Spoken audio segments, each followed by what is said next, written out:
Good morning, friends. My name is Amol Kushwa. I am from Chennai. I am a mechanical engineer and I'm working in private company as a design engineer. थोड़ा मैं मेरे family background से के बारे में भी बता दूं दोस्तों। दोस्तों मेरे फैमिली में फाइनेंस बैकग्राउंड से कोई नहीं, ना ही शेयर मार्केट से रिलेटेड कोई नहीं। जब हम छोटे थे दोस्तों तो टीवी पे न्यूज़ वगैरह आती थी, तब थोड़ा सुना था शेयर मार्केट के बारे में कि आज मार्केट गिरा, आज ऊपर चला, बस इतना ही मालूम था। तो यूट्यूब पे फिर ऐसे ही ढूंढने लग गया कि क्या होता है। यूट्यूब के भी काफ़ी सारे ऐसे वीडियोज़ मिलते थे। हाँ, मैंने 10 रुपये लगाए थे, मेरे इतने बन गए, मेरे उतने बन गए, ऐसे मैक्सिमम चीज़ें मिली। बट वो चीज़ें मैंने खुद लाइफ में एक्सपीरियंस कर ली थी, तब तो पता भी नहीं था कि कंपनी का फंडामेंटल क्या होता है और टेक्निकल क्या होता है। तो उस वीडियो पे बिलीव करना भी मेरे लिए थोड़ा हार्ड था। फिर ऐसे देखते देखते मैं यूट्यूब पे फिर पीयूष सर का वीडियोस देखा था, जाकि सर के वीडियो में मैंने कभी नहीं सुना है कि मैं वो पेनी स्टॉक के बारे में। सर जो भी स्टॉक बताते थे इतने डिटेल में, और वो फंडामेंटली स्ट्रॉन्ग शेयर बताते थे। तो मैंने यूट्यूब पे फिर पीयूष सर को फॉलो करना चालू किया। फिर वहाँ पे उनके वीडियोस भी मुझे काफ़ी अच्छे लगने लगे और वो जेन्युइन लगे, क्योंकि जाहिर सी बात है वो दिखा जो भी जेन्युइन इन्फॉर्मेशन रहती थी वही वो इनके वीडियो में बताते थे। ऐसे तो करके मैं सर को फॉलो करने लगा। काफ़ी ऑलमोस्ट साल 1.5 साल तक मैंने सर के पूरे वीडियोस फॉलो किए। तो इन्वेस्टमेंट तो कुछ करता नहीं था, क्योंकि मैं पहले ही पूरा लॉस में चले गया था। तो फिर सर की जब ऑनलाइन कोविड आया और सर के ऑनलाइन बैचेज चालू हुई, तब फिर मैंने प्रसाद सर से बात की। फिर प्रसाद सर से बात की और फिर बताया कि सर मुझे भी ज्वाइन करना है, मैंने काफ़ी दिनों से आप लोगों को फॉलो करता हूँ। तो फिर प्रसाद सर बोले ठीक है, बोले। तो फिर उन्होंने बताया कि नहीं, आप ऑनलाइन बैचेज चालू हो गई, आप अप्रैल बैच में ज्वाइन हो सकते हैं। तब ऑनलाइन बैच की सिर्फ पहली बैच ख़त्म हुई थी, तो मैंने अप्रैल 2020 में मैंने सेकंड ऑनलाइन बैच ज्वाइन की थी। तब तो मैं कोविड होने के कारण, और वहाँ पे बहुत सारे ऐसे पेमेंट ऑप्शन भी इजी मोड में मिल गए मुझे, जैसे फीस भरना भी आसान हुआ। और फिर दोस्तों वहाँ पे मैंने एक्चुअल शेयर मार्केट में, पहले तो मेरे दिमाग में पूरे मिथ थे कि नहीं शेयर मार्केट में इंसान डूबता है, ये होता है, और मैंने खुद भी एक्सपीरियंस किया था, है ना। तो फिर जैसे ही मैंने सर कोर्स ज्वाइन किया और मैं डे बाय डे मेरा कोर्स आगे बढ़ने लग गया, और जैसे पीयूष सर सिखाते थे स्टार्टिंग से लेके, कि नहीं, सर ने तो इतना बेसिक से सिखाया दोस्तों कि एक्सेल कैसे यूज करते हैं इस लेवल से सिखाया। और मेरे बैच में तो काफ़ी मेरे फ्रेंड्स कलीग्स भी थे, वो प्रॉफिट फ्रॉम इट फैमिली के, वो भी मेरे जैसे थे। मतलब उनको भी ज़्यादा कुछ नॉलेज नहीं था, बट सभी हम साथ में मिलके वहीं पे सीखे दोस्तों। बेसिक एक्सेल से लेके एक्सेल कैसे यूज़ करना, फिर ग्रोइंग कंट्री कैसे ढूंढना, फिर ग्रोइंग सेक्टर कैसे ढूंढना, ग्रोइंग कंपनी कैसे ढूंढना, उसका फंडामेंटल एनालिसिस कैसे करना, टेक्निकल एनालिसिस कैसे करना, उसकी ग्रोथ कैसे निकलना, ईच एंड एवरीथिंग वहाँ पे सीखा दोस्तों। करीबन ये हमारा कोर्स 2.5-3 महीने चला दोस्तों। और वहाँ पे उसमें मैंने पूरा डिटेल पढ़ा जो कि सर बताते थे। Sir even though as a teacher sir हमें असाइनमेंट देते थे, अगर ना करो तो फिर, क्योंकि एक हमारा क्वेरी सेशन रहता था, फिर वहाँ पे सर पूछते भी थे, अमल भाई आपने असाइन किया कि नहीं, असाइनमेंट किया कि नहीं। तो फिर जाहिर सी बात है सर पूछेंगे, इस डर के बजाय हम कर भी लेते थे। तो इनिशियल स्टेज में तो दोस्तों वर्कलोड होने के बावजूद भी मैं शेयर मार्केट बड़े सीरियसली किया था, क्योंकि मालूम था क्वेरी में सर पूछेंगे, सबके सामने क्या आंसर दूंगा। इस डर की वजह से मैंने असाइनमेंट भी करता था। फिर धीरे धीरे इंटरेस्ट आने लगा दोस्तों मुझे। तो फिर ऐसे ही मेरी शेयर मार्केट की जर्नी स्टार्ट हुई दोस्तों। और जब कोर्स ख़त्म हुआ तो मैं फुल कॉन्फिडेंस था दोस्तों, और अभी भी कॉन्फिडेंस हूँ कि नहीं, शेयर मार्केट ऐसा कुछ जुआ वगैरह नहीं है। जिनको इसके बारे में नॉलेज नहीं है वही लोग ऐसा बोलते हैं। नहीं तो अगर जो जेन्युइन पढ़ेंगे उसके लिए तो फाइनेंस बैकग्राउंड की भी ज़रूरत नहीं है। अगर जिसने जेन्युइनली पढ़ लिया कि शेयर मार्केट में कैसे इन्वेस्ट करना चाहिए और कहाँ पे इन्वेस्टमेंट करना चाहिए, वो तो कभी नहीं बोलेंगे दोस्तों कि शेयर मार्केट जुआ है। दोस्तों इस वजह से मेरी जर्नी चालू हुई, और अभी वही मैं प्रॉफिट फ्रॉम इट फैमिली से ऑलमोस्ट 2-2.5 सालों से जुड़ा हूँ, और आगे भी वैसे ही जुड़ा रहूँगा। और हर थैंक यू दोस्तों।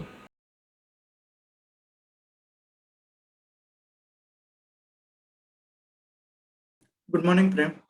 I am Amol Kushwaha from profit from it Chennai से आप सभी लोगों का स्वागत करता हूँ। आइए दोस्तों, हम Q2 के रिजल्ट कैसे आए ये सब मिलकर देखते हैं, और उस हिसाब से हमें हमारे पोर्टफोलियो में क्या एक्शन लेना चाहिए ये हम प्लान करते हैं।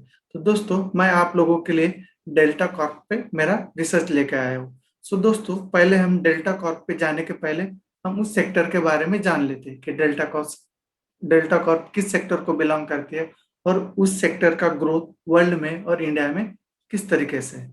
जैसे कि आप देख पा रहे हो, Delta Corp other leisure facility sector को बिलोंग करती है। और इस सेक्टर का ओरिजिन 1950 में हुआ था, जो कि स्टार्टिंग में इस सेक्टर में डिज्नीलैंड। तो दोस्तों इस सेक्टर में amusement park, theme park, water park, इस टाइप के कंपनीज लिस्टेड होती है। अगर दोस्तों इस सेक्टर को देखा जाए ग्लोबली, ये सेक्टर 200 लाख करोड़ का सेल्स करती है, जो कि एवरी ईयर ग्लोबली इस 31 करोड़ विजिट करते हैं। जो कि अगर इस सेक्टर को हम एशियन कंट्रीज में देखा जाए तो एवरी ईयर इस सेक्टर पे ऑलमोस्ट 20 करोड़ लोग विजिट करते हैं। और इस सेक्टर में थोड़ा इंडिया के बारे में भी देखा जाए, है ना, इंडियन मार्केट में भी ये सेक्टर 18% CAGR से ग्रो हुआ है। जो कि एक ग्रोथ जो आप देख पा रहे हो, एक ग्रोथ बिफोर कोविड है, जो कि 18% से ग्रो हुआ। अगर यही तब तो हमारे इंडिया की जीडीपी भी 4, 5, 6% से बढ़ती थी। अभी तो आप देख ही पा रहे हो कि आफ्टर कोरोना हमारे इंडियन जीडीपी अभी की कंडीशन में 8% से है। और बड़े बड़े फंड हाउसेस हो गए, बड़े बड़े म्यूचुअल फंड्स हो गए इंडिया के और आउट ऑफ इंडिया वाले, उन्होंने भी प्रेडिक्ट किया है कि आने वाले समय में इंडिया का जीडीपी डबल डिजिट में बढ़ेगा। इंडिया एक ग्रोइंग इकोनॉमी है, सो इसीलिए तो इंडिया में काफी सारे कंट्रीज भी इन्वेस्ट कर रही है। तो अगर इंडिया की इकोनॉमी इस स्पीड से बढ़ती है जीडीपी, सो ऑब्वियसली इस सेक्टर में हम मिनिमम एक्सपेक्टेड को 25% CAGR का एक्सपेक्ट कर सकते हैं। तो चलो दोस्तों देखते हैं इंडिया में इस सेक्टर का कैसा हालचाल है। सो दोस्तों देख पा रहे हो कि इस सेक्टर में, इंडिया में ये जो सेक्टर की जो कंपनीज है वो लार्ज कैप में आती है, कुछ मीडियम कैप है और कुछ स्मॉल है ना। तो जैसे लार्ज लार्ज पार्क में देख पा रहे हो कि आप, ये 15 लार्ज लार्ज बड़े बड़े पार्क है, जिसमें एवरी ईयर 50 लाख लोग विजिट करते हैं। जो कि मीडियम साइज का पार्क है जो अराउंड 50 के आसपास है, वहां पे एवरी ईयर 40 लाख लोग विजिट करते हैं। और जो स्मॉल टाइप के पार्क है जो कि अराउंड 100 है, वहां पे करीबन लोग 30 लाख लोग एवरी ईयर विजिट करते हैं। जैसे जैसे इनकम बढ़ते जाएंगी उस हिसाब से इंडियन पीपल भी अपने एक एंटरटेनमेंट के लिए, आप बोलो रिफ्रेशमेंट के लिए, ऐसी चीजों पे स्पेंड करते हैं और वहां पे विजिट करते हैं। जैसे कि आप देख पा रहे हो उन लार्ज, जो कि मैंने अभी थोड़ी देर पहले आपको बताया कि लार्ज पार्क है, कुछ मीडियम पार्क है और कुछ स्मॉल पार्क है। जो कि आपके सामने जो लिस्ट दिख रही है उसमें भी ये सब मिक्स पार्क है ना। जैसे कि कुछ नाम तो आपने सुना भी होगा, रामोजी फिल्म सिटी, हर बच्चे बच्चे को भी पता रहेगा। और वो हैदराबाद में, जहाँ पे आपने काफी सारे मूवी की शूटिंग होती है। और वहाँ पे काफी सारे लोग वीकेंड में जाते हैं, कोई ऐसे हॉलीडेज मनाने के लिए जाते हैं। जो आपकी, जो कि 2000 करोड़ एकड़ में ये रामोजी फिल्म सिटी बनाया हुआ है, जहाँ पे एवरी ईयर 1.5 मिलियन लोग विजिट करते हैं। वैसे ही देखिए वर्ल्ड्स ऑफ वंडरला भी है, जो कि 150 करोड़ एकड़ में बनाया हुआ है। एडलफ्स इमेजिका है, जो भी लोग मुंबई के आसपास होंगे, मुंबई पुणे के आसपास, वो लोग अवेयर होंगे इन चीजों पे। एडलफ्स इमेजिका पे, वहां पे भी every year 1.6 lakh million people visit करते हैं एवरी ईयर, जो कि 130 एकड़ में उसको बनाया गया है एज ए थीम पार्क करके, है ना। वैसे ही काफी सारे नाम जैसे देख देख पा रहे हैं आप, एसएल वर्ड्स जो मुंबई में है, सुना होगा। वंडरला है जो हैदराबाद में, बैंगलोर में, कोची में, उसके आजू बाजू सिटीज वाले जानते भी होंगे। और वंडरला के बारे में काफी सारे मूवीज में, काफी सारे जगह पे हमने ऐड भी देखा है। वैसे जो चेन्नई के आजू बाजू के लोग हैं वो जानते होंगे MGM डिजी वर्ल्ड है, जहाँ पे मैं भी विजिट कर चुका हूँ। वहाँ पे भी बहुत सारा इंटरटेनमेंट की चीजें है, जैसे विजिट करो तो फुल डे इंटरटेनमेंट है दोस्तों वहाँ पे। तो इस तरीके से इस सेक्टर में कंपनीज है। बट दोस्तों जैसे कि आप इसमें देख पा रहे हो, जो मेरी स्क्रीन पे जो जितने भी नाम है ना, उसमें से हर कंपनी इंडियन मार्केट में लिस्टेड नहीं है। तो भी देखिए मेरे ग्राफ पे देख पा रहे हो मेरी स्क्रीन पे, जो रामोजी फिल्म सिटी है जो कि लिस्टेड नहीं है, तो भी मोर देन 70% मार्केट यही कैप्चर करते हैं। बट लिस्टेड नहीं है। अगर हो सकता है, अगर ये आगे वाले फ्यूचर में अगर ये लिस्टेड होती है तो इस सेक्टर को तो और भी चार चांद लग जाएंगे, क्योंकि इतनी बड़ी जो है ये रामोजी फिल्म सिटी, और वहां पे आने वाले लोगों की तादाद भी सबसे ज्यादा है ना। और बाकी की तो कम ही है। तो दोस्तों इस लिस्ट में से सिर्फ कुछ गिनी चुनी कंपनी है इंडियन मार्केट में लिस्टेड है। और चलो दोस्तों फिर देखते हैं कौन सी कंपनी लिस्टेड है और वो कितना बिजनेस करती है। जैसे कि आप देख पा रहे हो दोस्तों, इंडियन मार्केट में इस सेक्टर में टोटल 7 कंपनियां लिस्टेड है, जिसमें कि डेल्टा कॉर्प फर्स्ट है, फिर वंडरला है, फिर निको पार्क है, एडलव्स है।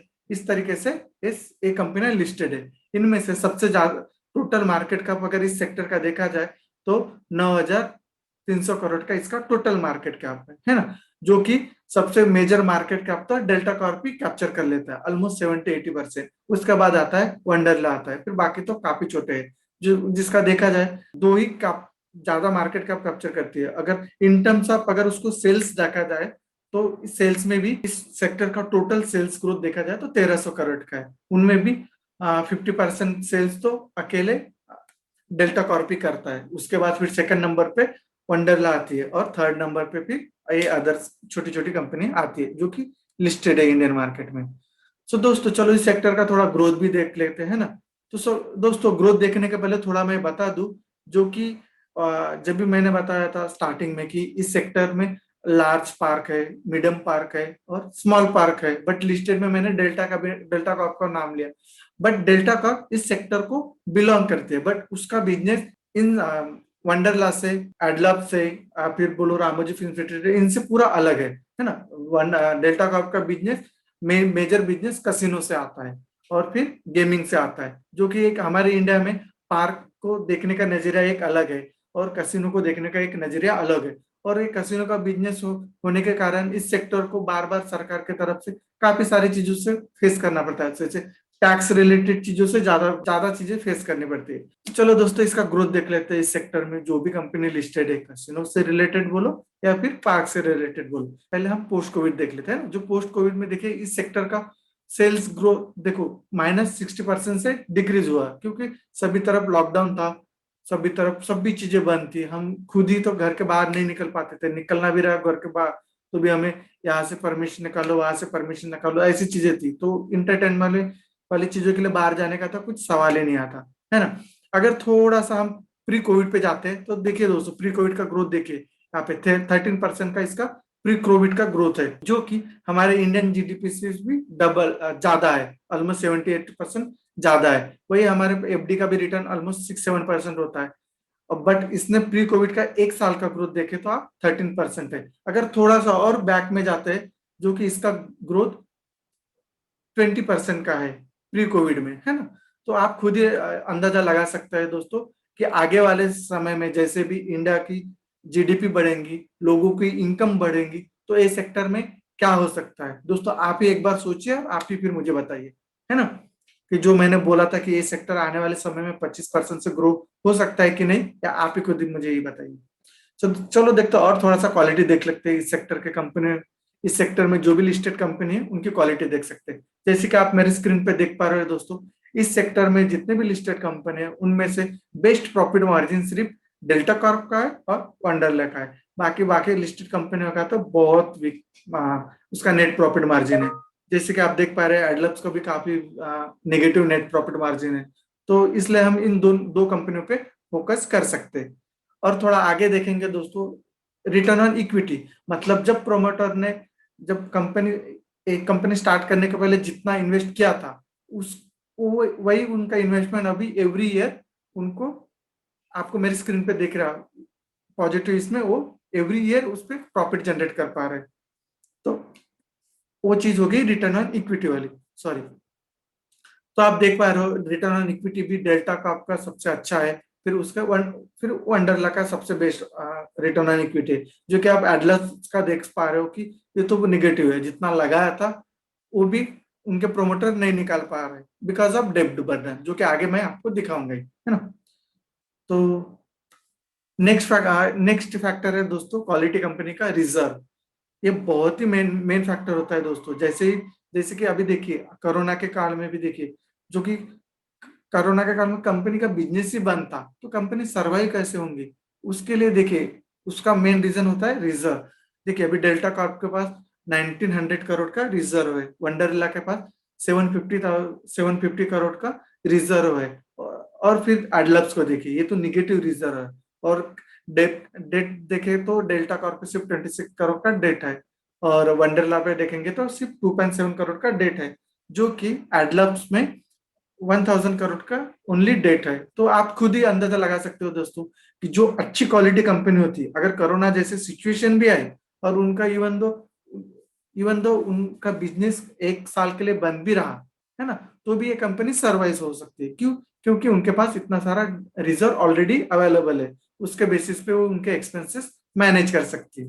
तो रिजर्व एक बड़ा मेन फैक्टर होता है दोस्तों। डेप्ट टू इक्विटी रेशियो देख पाते हैं दोस्तों कि देख पा रहे हैं वंडरला एकदम जीरो है। डेप्ट टू इक्विटी रेशियो वंडरला का जीरो है, मतलब हम कंसिडर कर सकते हैं कि ये एक डेप्ट फ्री कंपनी होगी। डेल्टा का ये भी ऑलमोस्ट जीरो डेप्ट फ्री है। 1% बोलो तो कुछ भी नहीं है, क्योंकि उसके पास रिजर्व ही इतना सारा है।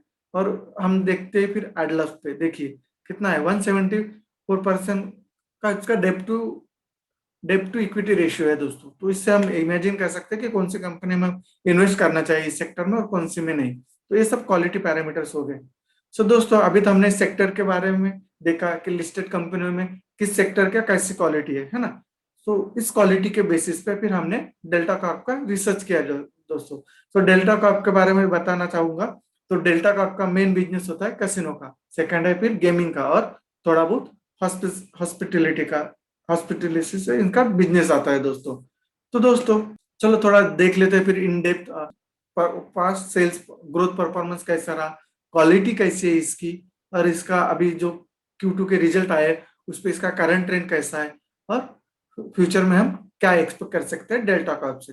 जैसे कि आप देख पा रहे हो मेरे स्क्रीन पे दोस्तों, सेल्स जो कि 2009 में डेल्टा कॉर्प 100 करोड़ का सेल्स करती थी, जो कि बढ़ते बढ़ते बढ़ते बढ़ते 2019-20 तक ये ऑलमोस्ट 700 to 800 का ये अप्रोक्सीमेटली सेल्स करती है। जो कि अगर हम इसको CAGR टर्म में देखा जाए तो 11 साल में ये 20% CAGR से इसका सेल्स ग्रोथ हुआ है दोस्तों, जो कि ऑलमोस्ट 7 गुना हो चुका है ना। बट दोस्तों आप यहाँ पे ग्राफ में भी देख पा रहे होगे कि इसका सेल्स काफी वोलेटाइल है। जैसे कि मैंने पहले ही बताया, इस सेक्टर पे सरकार का ज्यादा दबाव रहता है, मतलब कभी कभी टैक्स लगा देते, ऐसे बहुत सारे फैक्टर्स आते होंगे जिसकी वजह से इनका प्रोफाइल सेल्स ग्रोथ काफी वोलेटाइल होता है। 2019 में तो आपको मेन उसका रीजन ही पता है कि कोरोना है, उसकी वजह से इनका बिजनेस ही बंद था, इसकी वजह से बिजनेस नहीं कर पाए। सो दोस्तों अभी हम प्रॉफिट ग्रोथ भी देख लेते हैं। जैसे सेल्स ग्रोथ देखा तो यहाँ पे देख पा रहे हैं कि 2009 में ये डेल्टा कॉर्प सिर्फ 9 करोड़ का प्रॉफिट करती थी, जो कि 2019-20 आते आते ये 190-180 करोड़ का प्रॉफिट करती है ना। जो कि अगर इसको CAGR टर्म में देखा जाए तो सिर्फ 30% CAGR से 11 साल में इसने प्रॉफिट ग्रोथ किया है, जो कि 170x गुना ज्यादा है कंपेयर टू 2009। और दोस्तों जैसे कि आप देख पा रहे हो, जैसे मैंने बोला था कि गवर्नमेंट इस पे सेल्स एक्साइज ड्यूटी वगैरह लगा देते हैं, ऐसे सभी चीजें लगाने से देख पा रहे 2015 में भी इन पे थोड़ा सा गवर्नमेंट का ये आया था, प्रेशर आया था, इसकी वजह से उनके प्रॉफिट घट गए थे। और 2021 में तो कोरोना की वजह से इन्होंने निगेटिव प्रॉफिट ग्रोथ दिखाया। बट अगर कंपनी क्वालिटी कंपनी रही तो जाहिर सी बात है ये नेगेटिव प्रॉफिट को भी बहुत जल्द वो पॉजिटिव प्रॉफिट में कन्वर्ट कर दे। और दोस्तों देख पा रहे हो रिजर्व देख पा रहे हो कंपनियों का, इस डेल्टा कॉर्प का रिजर्व देखिए 2009 में इसका रिजर्व 180 करोड़ का था, जो कि 2020-21 आते आते वो 1900 करोड़ का इनके पास रिजर्व है। तो आप ही बताइए दोस्तों, अगर इन कंपनी ने कभी 20 करोड़ का 100 करोड़ का इवन दो लॉस भी किया, प्रॉफिट नहीं भी दिखा पाई पॉजिटिव, तभी ये कंपनी सरवाइव हो पाएंगी कि नहीं हो पाएंगी, आप ही खुद अंदाजा लगाइए दोस्तों, जो कि इनके पास रिजर्व इतना है। नेट प्रॉफिट मार्जिन जैसे कि मैंने बताया, बीच बीच में काफी सारे सरकार की पॉलिसीज आती रहते हैं, उनकी वजह से इनके प्रॉफिट मार्जिन काफी वोलेटाइल है दोस्तों। दोस्तों तो चलो हम इनका करंट ट्रेंड भी देख लेते हैं। जैसे कि हमने अभी तो लॉन्ग टर्म प्रॉफिट्स ग्रोथ देख लिया, सेल्स ग्रोथ देख लिया, तो करंट ट्रेंड कैसे रहा। जैसे कोरोना में इनका करंट ट्रेंड पे बात करें तो कोरोना के इसमें देखिए 65% का इसका निगेटिव सेल्स ग्रोथ था, जो कि उसने कवर करते करते Q1 में ये पॉजिटिव 58% रहा, H1 में ये 53% रहा, बट दोनों भी पॉजिटिव है। सो दोस्तों इस पे अभी भी पूरी तरीके से चीजें खुली नहीं है ना, तो कहीं कहीं पे खुल रहा है। सो जैसे जैसे चीजें रिकवर होंगी, सो उस बेसिस पे हमने हमारा सेल्स ग्रोथ ईयर एंड आते आते हम 50% का इसका सेल्स ग्रोथ कंसिडर किए। और मार्जिन भी देखिए, कोरोना में इसका मार्जिन तो -40% निगेटिव था, जो कि रिकवर करते करते अभी ये -32 है। अभी भी हमारे पास 2 क्वार्टर बचे हैं, सो हम ये अंदाजा लगा सकते हैं कि ये रिकवर होते होते ईयर एंड आते आते -15% का हमें प्रॉफिट मार्जिन ग्रोथ दिखा सकता है। तो इस सेल्स ग्रोथ से और प्रॉफिट मार्जिन से हम इनके कुछ कैलकुलेशन करते हैं दोस्तों। जैसे कि हम देख पा रहे हैं 2022 का शॉर्ट टर्म ग्रोथ देखिए, जैसे 2022 का हमने शॉर्ट टर्म ग्रोथ निकाला और लॉन्ग टर्म ग्रोथ निकाला। शॉर्ट टर्म ग्रोथ में हमने इसको सेल्स ग्रोथ 50% का लिया है और प्रॉफिट ग्रोथ -15% का लिया है, जो कि मैंने जस्ट अभी कुछ देर पहले आपको एक्सप्लेन किया था करंट ट्रेंड में, है ना। और लॉन्ग टर्म ग्रोथ हमने 20% लिया है और प्रॉफिट मार्जिन हमने 17% लिया है, क्योंकि इसका पास्ट जो प्री कोविड वाला ग्रोथ था वो 20% का है। उस बेसिस पे हमने इसका लॉन्ग टर्म ग्रोथ 20% लिया है। तो उस पे अगर हम इसका फ्यूचर बिजनेस प्रोजेक्शन करेंगे तो कितना आएगा दोस्तों। जैसे कि देखिए शॉर्ट टर्म में देखिए, अगर इसने 50% का भी सेल्स ग्रोथ दिया तो ये अराउंड 600 करोड़ का सेल्स कर सकती है ना। जो कि अगर नेट प्रॉफिट मार्जिन अगर इसने -15 भी दिया तो इसका मार्जिन -94 रह सकता है प्रॉफिट। तो भी दोस्तों इस कंपनी को उतना ज्यादा इफेक्ट नहीं करेगा, क्योंकि उनके पास उतना स्ट्रांग बैकअप है।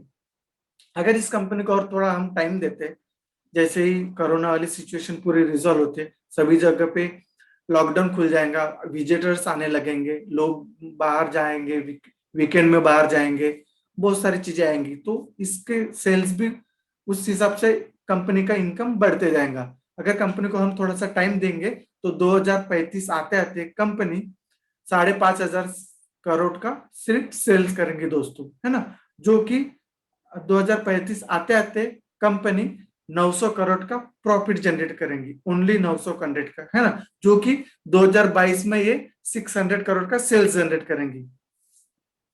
वो अभी वो सेल्स देखिए 900 करोड़ में उसका प्रॉफिट रहेगा अगर थोड़ा टाइम देते हैं तो, क्योंकि वो एक इमरजेंसी सेक्टर है और आगे श्योर है कि ये आगे बढ़ने ही वाला है। जो हमारे शॉर्ट टर्म और लॉन्ग टर्म के हिसाब से हमने कुछ इसका ईपीएस भी निकाला है दोस्तों, जो कि शॉर्ट टर्म में तो निगेटिव रहेगा, बट और थोड़ा सा इसको टाइम देंगे तो 2035 आते आते ये ईपीएस हमारा 32 हो जाएगा। और जो इसकी इंसेंट्रिक वैल्यू है, जिसको कि हम फेयर वैल्यू बोलते हैं, जो कि 2035 में ये जैसे जैसे ग्रोथ होगा कंपनी का, उसके हिसाब से ये 1200 करोड़ का प्रॉफिट जनरेट कर सकती है दोस्तों। हो सकता है दोस्तों अगर ग्रोथ अच्छी रही तो जो हमने 2035 में ये टारगेट दिया है कि 1200 करोड़ तक इसका फेयर वैल्यू जा सकता है, हो सकता है को 2035 के पहले ही आपको ये इसकी शेयर प्राइस दिखा भी देगा, अचीव भी कर लेंगे दोस्तों इसको, क्योंकि इसमें ग्रोथ है ऐसे। चलो दोस्तों फिर थोड़ा टेक्निकल पे देख लेते हैं कि टेक्निकल पे हमारी ये कंपनी कैसे दिख पा रही। तो जो कि देख पा रहे हैं दोस्तों, टेक्निकल पे ये कितना वोलाटाइल है, क्योंकि सेक्टर ही वैसा है, कंपनी का बिजनेस ही वैसा है, तो वोलाटाइल रहेगा ही। और हम फ्यूचर में भी आशा रखते हैं दोस्तों कि ऐसे ही वोलाटाइल हो सकता है। तो वोलाटाइल को मद्देनजर रखते हुए हमें हमारे पोर्टफोलियो में कितना अलोकेशन करना चाहिए और इस सेक्टर में कितना हमें इन्वेस्ट करना चाहिए, मैं आगे आपको बता दूंगा दोस्तों। जैसे कि चार्ट पे देख पा रहे हो, अगर इसको हमें हमारे पोर्टफोलियो में ऐड करना रहेगा तो हम इसको 200 से 172 टू 210 के बीच में हम इसे ऐड कर सकते हैं। और जैसे ही ये 350 पे जाएगा और 350 से ब्रेकआउट दे देगा दोस्तों, वहां पे आप 5% प्रॉफिट बुक कर लीजिएगा, क्योंकि ये वोलाटाइल है तो बता नहीं सकते ये कब कब रिवर्स आएगा और कब और वहां से ऊपर जाएगा। तो 5% प्रॉफिट बुक कर लीजिएगा। अब रही बात हमारे पोर्टफोलियो में इसको कितना चाहिए, जैसे कि ये वोलेटाइल होने की वजह से और सरकार के काफी बार बहुत सारे प्रेशर की वजह से हम इस कंपनी में, इस सेक्टर में नहीं, इस कंपनी में हम 1% का प्रॉफिट हम हमारे पोर्टफोलियो में इसको 1% अलोकेट कर सकते हैं, है ना। और अगर इस सेक्टर में अगर हमें इन्वेस्ट करना रहेगा दोस्तों, तो हम हमारे पोर्टफोलियो का 4 to 5% इस सेक्टर में इन्वेस्ट कर सकते हैं। जैसे सेक्टर में तो as of now only 2 companies है, एक तो डेल्टा कॉर्प होगी, उसमें 1% का अलोकेशन कर लीजिएगा, और वंडरला भी है जो कि उसका कंसिस्टेंट ग्रोथ है, उसका ज्यादा वोलेटाइल ग्रोथ नहीं है, उस वहां पे हम 3 से 4% अलोकेशन कर सकते हैं, क्योंकि ये एक इमरजिंग सेक्टर है। जैसे जैसे इंडियन पीपल की अर्निंग बढ़ेंगी वैसे वैसे इंडियन पीपल ऐसी जगहों पे विजिट करेंगे, और जैसे जैसे इस लोगों का विजिट करना बढ़ेगा तो कंपनी को वैसा वैसा सेल्स मिलेगा, उनका उतना ही बिजनेस चलेगा। देखिए दोस्तों, रिसेंटली कुछ दिनों पहले पेपर में भी आया था कि जैसे ही वीकेंड आ रहा है और जैसे लॉकडाउन खुलते जा रहा है तो लोगों का रस देखिए, वीकेंड में घूमने के लिए कितने तरीके से जा रहे हैं, कितना रश है दोस्तों। ये तो एक रिसेंट न्यूज है मुंबई एयरपोर्ट की, तो आप खुद ही देख पा रहे हो। तो जैसे ही ये लॉकडाउन और भी रिलैक्स हो जाएगा, पूरा लॉकडाउन हट जाएगा, तो इन सेक्टर में हम इतनी 25% की CAGR ग्रोथ एक्सपेक्ट कर सकते हैं। सो दोस्तों, ये जो भी रिसर्च मैंने किया है वो मेरा ओन रिसर्च है दोस्तों। सो इस सेक्टर में और इस कंपनी में इन्वेस्ट करने के पहले आप आपके फाइनेंशियल एडवाइजर से सलाह ले लीजिएगा। और दोस्तों, आपको भी अगर इस तरीके से कंपनी का फंडामेंटल टेक्निकल रिसर्च सीखना रहेगा तो आप भी प्रॉफिट फ्रॉम इट फैमिली को ज्वाइन कर सकते हो दोस्तों। और दोस्तों, ऐसे ही अभी आने वाले, अभी तो Q2 के रिजल्ट चालू हो गए, मैं और मेरी टीम मिला के और भी आपके लिए ऐसे ही कर Q2 के रिजल्ट के ऊपर कंपनी का क्या ट्रेंड हो सकता है, आगे में उसका ग्रोथ कैसे रहेगा, ऐसे आपके लिए और भी प्रेजेंटेशन लाने वाले। Stay tune with us guys. Thank you.